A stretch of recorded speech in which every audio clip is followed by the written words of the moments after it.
fonctionnement dans des emails, et on y répondra la prochaine fois.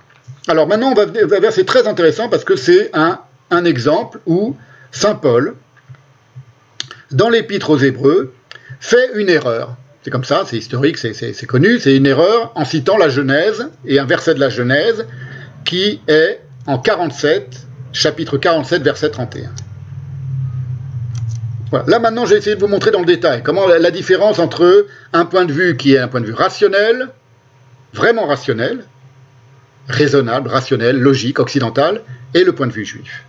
Et on va voir comment le conflit sur un tout petit point de détail se structure, se construit. Donc, Saint Paul fait une erreur. Vous allez voir, c'est quelque chose que dans le TTP, sur quoi s'arrête Spinoza, et il prend immédiatement, et de manière vraiment agacée, le parti de Saint Paul contre le texte biblique lui-même. C'est une phrase de la Genèse, 47-31, où, sur le point de mourir, Jacob demande à Joseph de lui jurer fidélité, de lui jurer qu'il respectera ses commandements. Et le verset 31 du chapitre 47 de la Genèse dit « Jacob dit, jure-le-moi » et Joseph le lui jura. Puis Israël, qui est l'autre nom de Jacob, Jacob Israël, depuis qu'il s'est battu avec l'ange dans le désert, vous connaissez tout ça, qui a été renommé Israël, puis Israël se prosterna sur le chevet de son lit. Et le petit mot que va remettre en question, sur lequel va se tromper Saint Paul, dans sa citation, dans son épître aux Hébreux, c'est, voilà comment Saint Paul le dit, c'est par la foi que Jacob mourant bénit chacun des fils de Joseph et qu'il adora, appuyé sur l'extrémité de son bâton. Alors dans le texte de la Bible, en hébreu, en français, peu importe la traduction, il s'est prosterné sur la tête devant la tête de son lit. Jacob, surnommé Israël, se prosterna devant la tête de son lit. Se prosterna sur le chevet de son lit, dit la traduction seconde. Et Saint Paul, qui cite et qui évoque sans le citer exactement, qui évoque ce verset de la Bible, dit « Il se prosterna sur son bâton ». Et Spinoza s'énerve, et il se met à défendre Saint Paul, qui a donc confondu le lit et le bâton de Jacob. Et Spinoza défend Saint Paul contre le texte même de la Bible, parce que dans le texte de la Bible, il y a marqué le mot « lit », « mita », et non pas « bâton ». Et la Bible, selon Spinoza, comme le texte même de la Bible, le texte que l'on a en hébreu, là on parle de la Bible en hébreu, n'a pu qu'être abominablement trafiqué, odieusement trafiqué ou bâclé par les massorètes, c'est-à-dire par les gens qui ont fixé le texte de la Bible vers le 9e siècle après Jésus-Christ et qui ont ponctué le texte de la Bible, et qui pour lui l'ont amputé de tas de passages et l'ont trafiqué à mort, écrit comme si l'apôtre avait dû apprendre le sens de l'écriture de ceux qui l'ont ponctué. Pour moi, ce sont bien plutôt ces derniers qu'il faut accuser.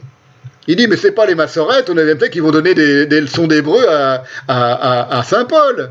C'est pas eux qui vont lui apprendre le sens de l'hébreu quand même. Même s'il y a marqué le lit dans l'hébreu, eh ben c'est Saint Paul qui a raison, c'est le bâton.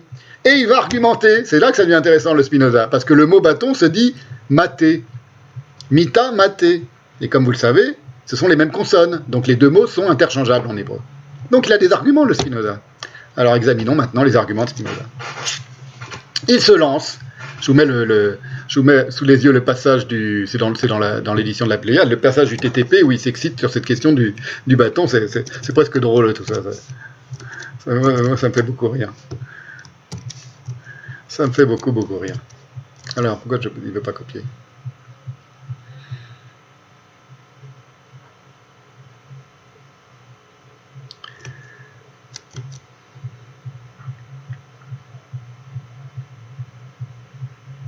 Donc Spinoza se lance dans une comparaison des deux versions. Je vous mets son texte sous les yeux.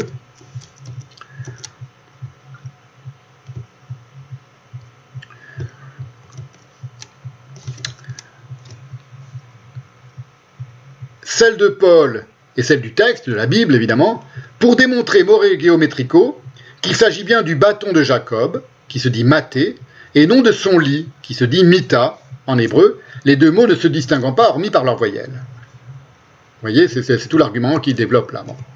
Alors, tout l'argument rationnel rationnel, c'est vraiment un argument rationnel, c'est-à-dire que c'est un mot qui est, c'est le même mot à part la vocalisation, et donc c'est bien Saint Paul qui a raison, contre le texte de la Bible et contre la lecture fautive, selon lui, du texte biblique respecté par les Juifs depuis des siècles. Tout l'argument rationnel de Spinoza consiste à dire que Jacob n'est pas malade, et donc il ne peut pas être sur son lit.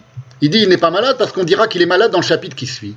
Ce qui est vrai. Dans le chapitre qui suit, il y a les mots « Jacob devint malade », etc. Il est déclaré malade et alité, donc sur son lit, en effet, littéralement, au chapitre suivant, dans la Bible. Mais, le point de vue de Spinoza, c'est « il n'est donc pas malade, il est simplement très vieux ». Or, un vieillard s'appuie sur un bâton. Oui, hein, c'est dans le texte que vous avez sous les yeux, c'est pas la peine de le lire maintenant, je suis en train de vous le décortiquer. Mais le texte dit néanmoins, dans ce chapitre où il est dit qu'il se prosterna au chevet de son lit, même si on ne dit pas qu'il est malade, on dit quand même, lorsqu'Israël approcha du moment de sa mort. Donc on ne dit pas simplement que c'est un vieillard qui marche avec un bâton, on dit qu'il approche du moment de sa mort. Donc c'est pas non plus de l'ordre absolument farfelu, l'idée qu'approchant du moment de sa mort, il est sur son lit de mort. Vous allez voir, on continue. Toute l'argumentation de Spinoza, elle repose sur l'idée, évidemment, que le rédacteur de la Bible, celui qui a écrit la Bible, donc c'est un point de vue qui n'est absolument pas juif, c'est un historien. C'est quelqu'un qui a fait l'histoire du peuple hébreu.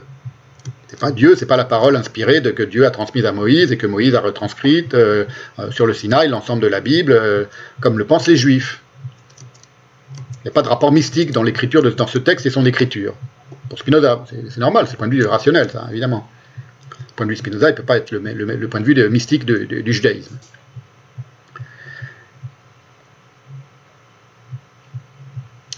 Et donc, cette idée que le rédacteur de la Bible est un historien, un rationaliste donc, et que c'est au nom de la même universelle raison que Spinoza, des millénaires plus tard, comprend ce que l'historien qui a rédigé la Genèse avait à l'esprit.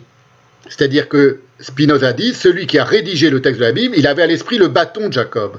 Et ce sont les massorettes qui se sont trompés. C'est pas Saint Paul qui s'est trompé. Saint Paul connaissait bien le texte hébreu dans son origine tel que l'historien, l'auteur de la Bible, si vous voulez, l'homme qui a écrit la Bible, ou les hommes qui ont écrit la Bible, parce qu'ils étaient plusieurs, évidemment, d'après l'interprétation rationnelle historienne, historiciste, ne pouvait écrire que le mot bâton. Mentem historici fuisse. Voilà ce que l'historien avait à l'esprit, écrit-il en latin. C'est dans le texte là, que vous avez sous les yeux, voyez ?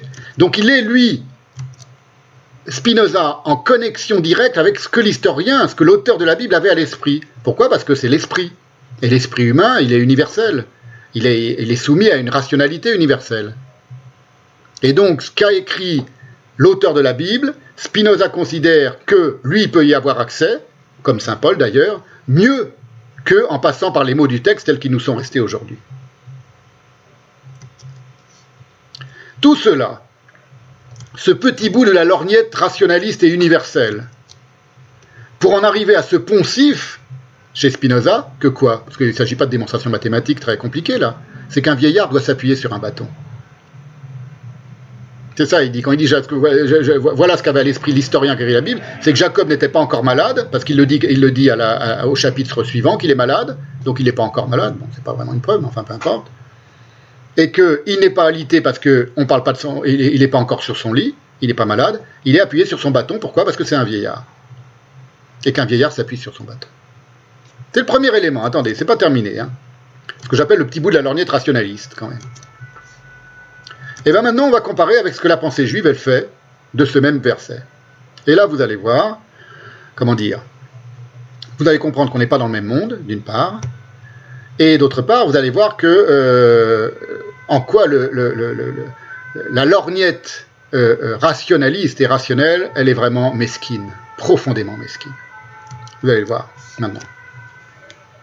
Je ne vais pas vous le démontrer, parce que je vais pas dire que je vais vous le démontrer, parce que sinon on serait revenir à la vis argumentée. C'est pas c'est pas de la démonstration, c'est du. Je vous fais écouter un autre son de cloche, comme on dit. Voilà, une autre musique. Voilà maintenant la musique juive sur ce même verset.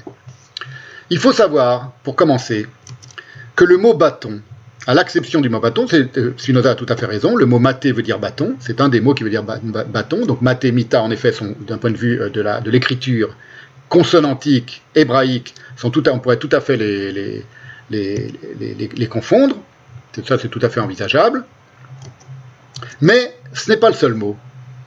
En hébreu, il y a plusieurs termes en hébreu, qu'ils aient des sens différents ou qu'ils soient synonymes. Il y a des termes différents pour désigner par exemple le sceptre, ou la branche de l'arbre, ou la houlette du berger, etc. Ou le bâton pour marcher. Il y a le mot chakak, il y a le mot maté, le mot chakak qui désigne un bâton souverain, un sceptre. Ça désigne aussi du coup, par métonymie, on va dire, le législateur, le chef, etc.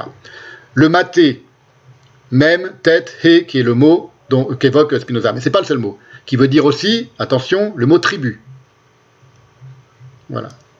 Souvenez-vous-en, je vais y revenir. Il y a le mot makel, deux mots différents, donc qui n'ont rien à voir les uns avec les autres, qui veut dire la branche, ou le bâton, ou la pique, ou la houlette. Il y a le mot michané, qui est le bâton, le soutien, la ressource, donc soit au sens concret, soit au sens abstrait.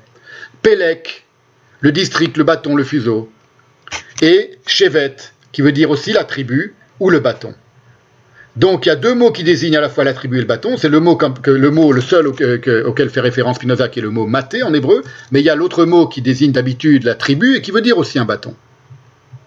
On va voir pourquoi. Et le bâton, au sens où l'emploie Spinoza et où l'on comprend Spinoza rationnellement, logiquement, le bâton de vieillesse comme on dit en français, c'est-à-dire le bâton sur lequel s'appuie un vieillard, il se dit, le bâton de voyage, si vous voulez, la canne qui aide à marcher, se dit aussi bien que maté, se dit makel. Donc il y a déjà deux mots en hébreu qu'aurait pu employer le texte pour désigner un bâton. Je suis en train de vous expliquer pourquoi Spinoza se trompe et pourquoi ça pouvait être qu'un lit et pas un bâton. Et pas simplement parce que les deux mots se ressemblent. Parce que le seul argument de Spinoza, c'est que, d'une part, il y a un argument qui est implicite, c'est que lui, il sait lire dans les pensées de celui qui a écrit, parce que il a un cerveau rationnel et qui ne se trompe jamais lorsqu'il raisonne, hein, c'est ce qu'il a dit dans sa lettre à Blienberg, et d'autre part, parce qu'un vieillard, ça doit marcher sur un bâton. Voilà.